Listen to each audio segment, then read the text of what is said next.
Hello, this is Dayanandan. Today I am going to explain a topic in group theory, that is a distinct group of a given order.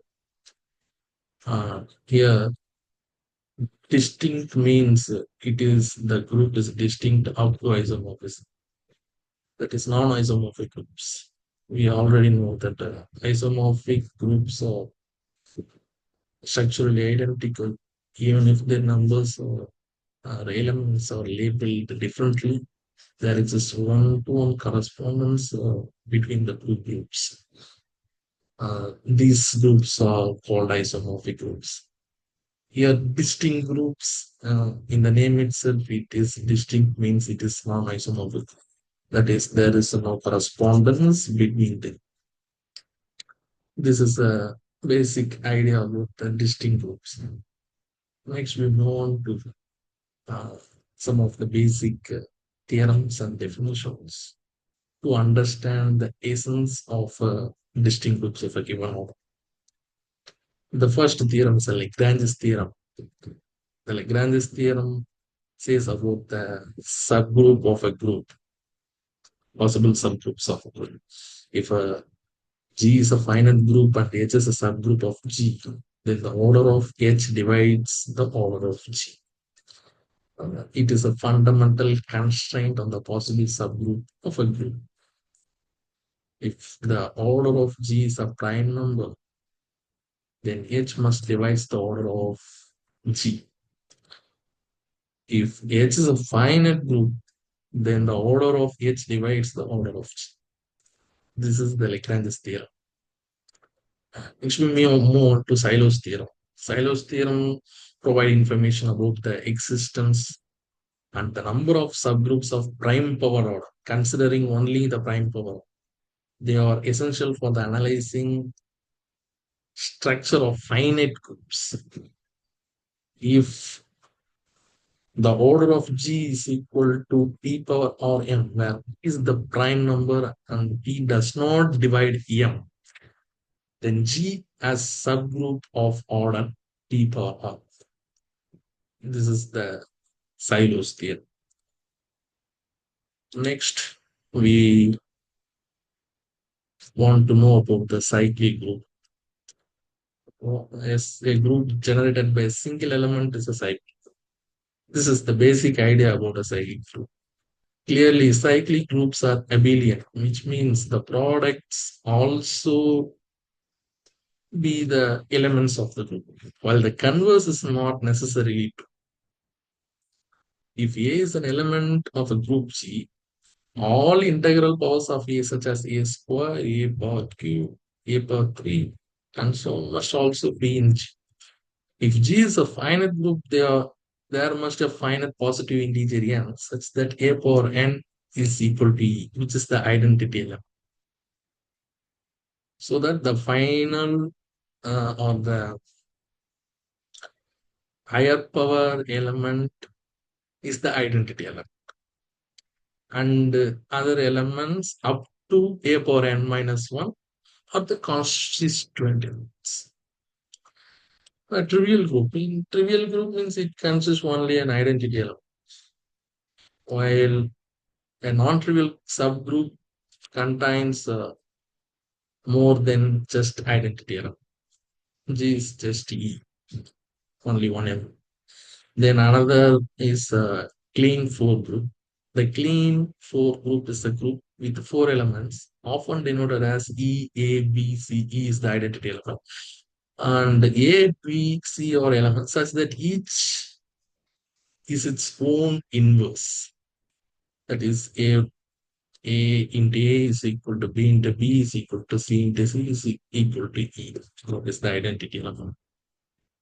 These are the basic concepts before we must know before going to see about the distinct groups of a given order.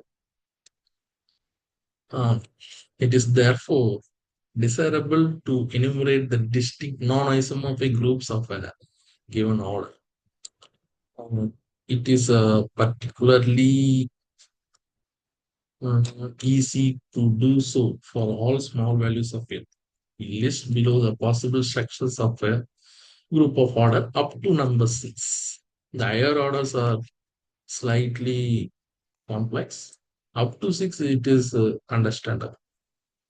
If the order is equal to n is equal to 1, there is only one distinct structure, a group having only the identity element E. That is the trivial group we seen before. For n, it is if for n is equal to 1, n is a prime. Even if n is neither prime nor odd, even. Sorry, neither prime nor even. Here we consider n as a prime. We have only the identity element. If n is equal to 2, again, there's only one distinct structure, a group EA, where E is the identity element. Because the group is an order of 2, A square must equal to E. Then the possible elements are E comma A. Here are the some examples, E comma M power X, that is the uh, reflection about x-axis. This is the diagonal reflection 1 minus 1. These are the some examples of order 2. Next number, order 3. This is also a prime number. The only possible structure is a cyclic group, as we discussed for order 2. That is a square, a power 3. The highest power is the identity element. Up to 3, there is no complexity. For the order n equal to 4, this is the lowest order for which there are two non-isomorphic groups. If we denote the group by E, A, B, and C, then the two possible structures are discussed below. The two non-isomorphic structures are only one is the cyclic group, we already know that A square, A power 3, and A power 4, where the highest power is the identity element. A non-cyclic abelian group of order P4, EABC, with the structure A square, B square, C square equal to E. This is the clean 4 group we seen before. And AB is equal to C, BC equal to A, and CA is equal to B. This is the lowest order non-cyclic group. Any group of order 4 must be isomorphic to one of these two groups. Here, first we took A and A square as a subgroup of order 2. Then A square must be equal to E. Then the remaining two elements, that is B and C, does not possess an higher order than 2. If they possess a higher order, then they must have more than 4 elements. So that if we take A and A square as a subgroup, first subgroup, then the another subgroup is B and C, where B square, C square is similar to A square, which in turn produces the identity element. And A B is equal to C, B is equal to A, and C A is equal to B. Here, through the multiplication table of order 4, we obtain these elements as A B is equal to A, or B creates a absurd in this area, so that if we multiple A and B element, we obtain C. Similarly, for B and C, we obtain A. Similarly, for C and A, we obtain B. This is the possible group for order 4. This is the first one is cyclic group, and the second one is clean 4. For n equal to 5, again 5 is a prime number. Then the possible subgroup is a cyclic group. A square, A cube, A4, A power 5. A power 5 is equal to the identity element since the highest group. Again, we come to 6. It's a finite number. There are again two distinct non-isomorphic groups. We shall prove only a part of this statement to illustrate the argument in one.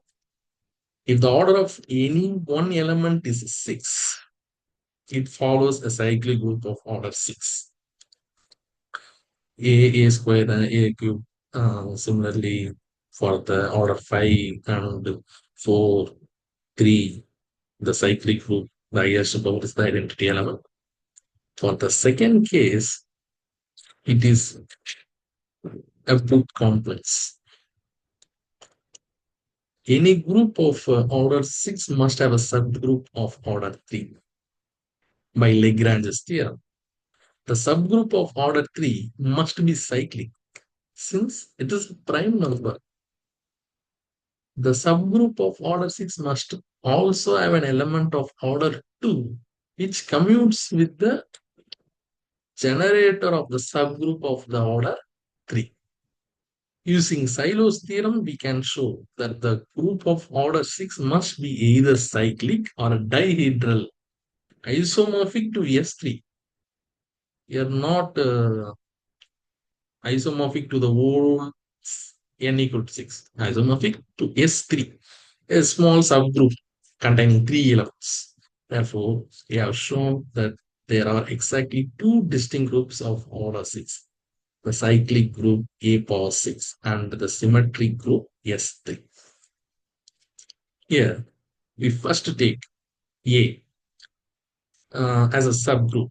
Then A of order 3 here, subgroup of order 3, we take A means A square, A cube.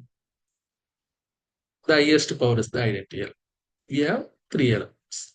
Then the remaining 3 elements are determined by a subgroup of order 2. So that if we taken B as another subgroup of the order 6, then B cube is similar to A cube, which in turn is a identity element, and B square, it produces B square. Again we come, there is one more element is C. If we take C cube is equal to E, then another element C square we need to produce. So that we take A cube equal to B cube equal to E, and C square is equal to D square is equal to F square is equal to. Then we have one identity and 5 elements of order n equal to 6. This also produced by multiplication table of order 6.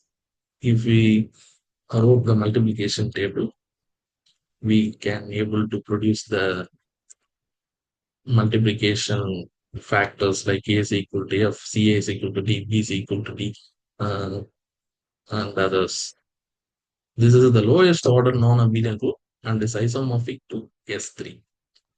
The number of non-isomorphic groups would increase in general with increasing n. However, two comments are worthy of note. The most important two comments that we have to know to understand the distinct groups of a given order is every finite value of n, there is a cyclic group. Finite value means the n is a finite. If the order n of a group is a prime number, there is only one possible structure, the cyclic group. The finite group also there is a cyclic group. For a prime number also there is a cyclic group. But for prime number, there is only cyclic group is possible.